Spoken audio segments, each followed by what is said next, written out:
So evaluating the CT normally for a skull on a rabbit, what I usually will do is start them out in the transverse plane. So basically that's kind of taking the skull and slicing it into little kind of pieces, kind of like a loaf of bread. So we're going to start kind of rostrally, and then we're going to move caudally through the structures. So in the cranial portion kind of the images, you're going to end up first starting to be able to see the incisors.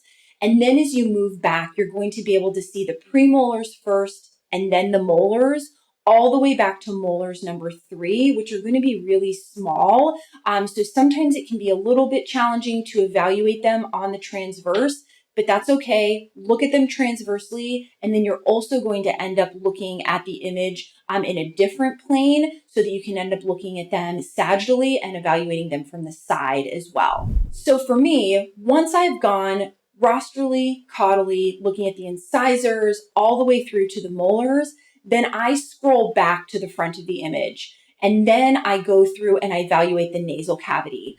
So again, we're not just going to be able to look at the teeth on a skull CT, we're going to be able to look at a lot of different structures.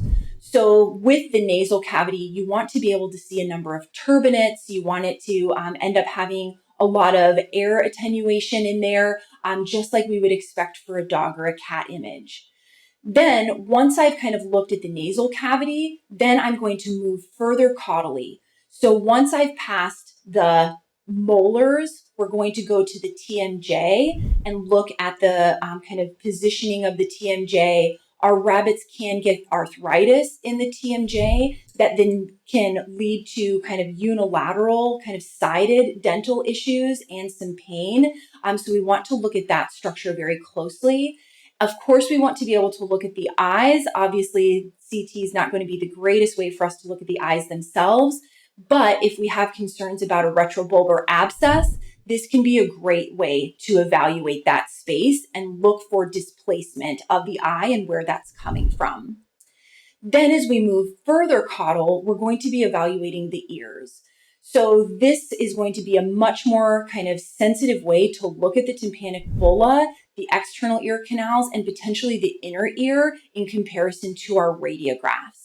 So we want to be able to look at the bony structures to see if the bulla are thickened, if there's destruction of the bulla, if there's soft tissue attenuating material within the bulla. And then we're going to be able to evaluate where the tympanic membrane is, if there's kind of a difference between where our attenuating material is located. So look at that external ear canal as well. And then to evaluate the inner ear, you're going to need contrast to look at that.